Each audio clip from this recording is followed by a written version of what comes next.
मनोज्ञा ललिता हृदया रमणीया अमृतवाणी संस्कृत भाषा नैव क्लिष्टा न च कठिना।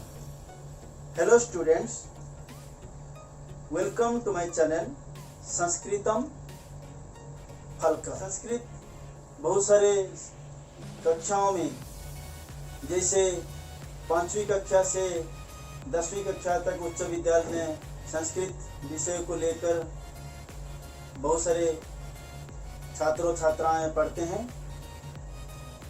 उनमें से व्याकरण विभाग एक अहम विभाग है और वो व्याकरण विभाग में बहुत सारे विभाग हैं, जैसे वर्णमाला, संधि, शब्दरूप, धातुरूप, कारक और उपपद विभक्ति, उपसर्ग और समास, प्रकृति प्रत्यय, इनमें से बहुत सारे विभाग हैं।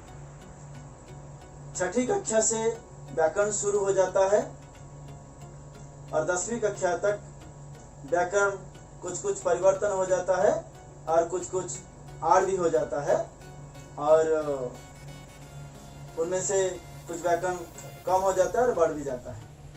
आज हम व्याकरण के बहुत सारे विभागों से एक विभाग संधि है, और संधि के बारे में हम आज पढ़ेंगे। छात्रगण, तुम लोग जानते हो कि संधि हम किसे कहते हैं और संधि हम लोग कहाँ कहाँ प्रयोग करना चाहिए व कहाँ प्रयोग करते हैं, क्यों प्रयोग करते हैं संधि, संधि संस्कृत में क्यों जरूरी है संधि करना, इसके बारे में हम बहुत अत्यंत पुंखानुपुंख आलोचना करेंगे। और तुम लोग, मैं आशा करता हूँ कि तुम लोग बहुत अच्छी तरह समझ पाओगे कि संधि में जैसे कॉपी में समझाऊंगा तो उसी में उसको देखकर तुम लोग उसको नोट भी कर सकते हो और अच्छी तरह समझ सकते हो। लेकिन पहले संधि के अंतर्गत, संधि के अंदर जाने से पहले हम संधि के पहले मौलिक धारणा, संधि का मौलिक धारणा हम लोग समझेंगे कि संधि कितने प्रकार के हैं, संधि किसे कहा जाता है। आइए हम चलते हैं, कॉपी के ऊपर हम नज़र रखेंगे। छात्रों, आइए हम लोग देखते हैं संधि का मौलिक प्रकरण। संधि किसे कहा जाता है, ताकि इधर लिखा गया है, अत्यंत समीपवर्ती दो या दो से अधिक वर्णों के मेल से होने वाले परिवर्तन को संधि कहते हैं। जो परिवर्तन होता है तब संधि होता है। परिवर्तन कितने प्रकार के होते हैं? लगभग 6 प्रकार के होते हैं। हम लोग क्रमान्वय में उसको पढ़ते हैं। पहले में गण जोड़ ईश। इधर जो उदाहरण दिया गया है, इसमें गण ण हलंत जोड़ अ, माने ण में अ है, और इधर दूसरा शब्द का पहला वर्ण ई है, और ई मिलकर ए हुआ। मतलब पहला शब्द का अंतिम वर्ण और दूसरा शब्द का पहला वर्ण मिलकर ए हुआ, ये एक परिवर्तन होता है, जिसे गणेश। दूसरा एग्जाम्पल, मुरा जोड़ अरी। मुरा में र में अ है और इसमें भी अरी अ है, ये अ मिलकर आ हो गया मुरारी। ये दूसरा उदाहरण।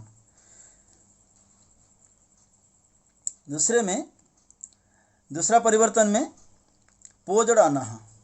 प में ओ की मात्रा है, देखो ये पो ओ का अब हुआ, मतलब पहला शब्द का अंतिम वर्ण जो होता है, अंतिम वर्ण का परिवर्तन हुआ, और ये अ सिर्फ व के साथ मिल गया तो पवनः हुआ।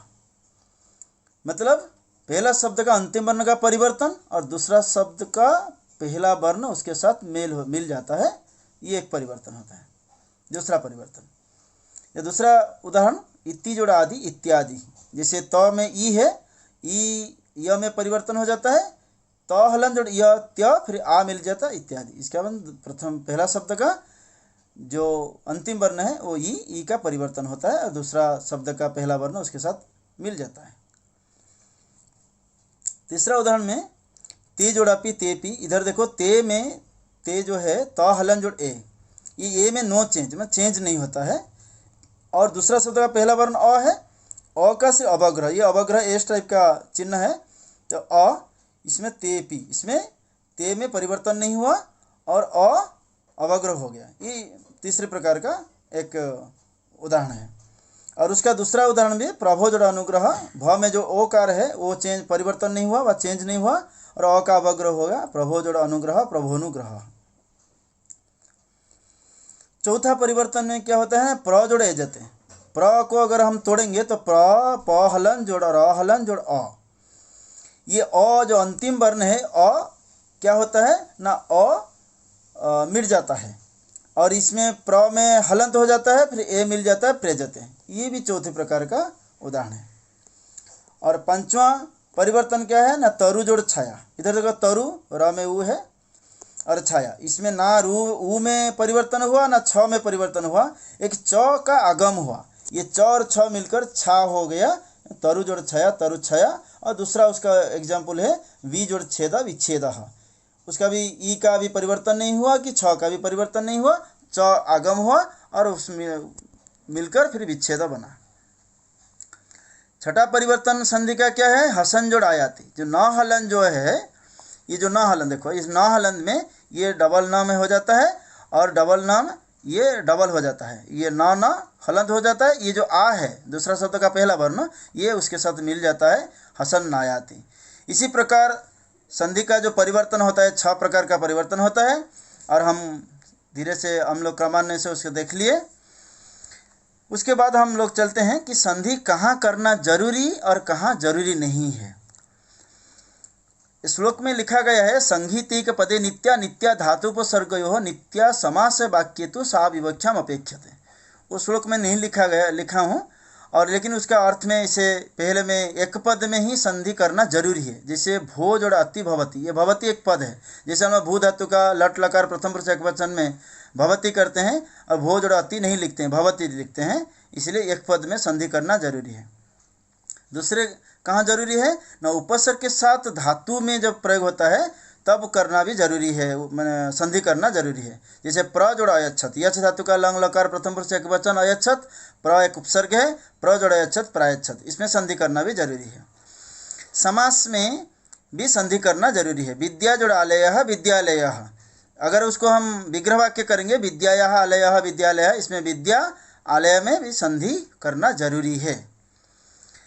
वाक्यों के पदों में संधि करना जरूरी नहीं है, संधि कर सकते हो नहीं भी कर सकते हो।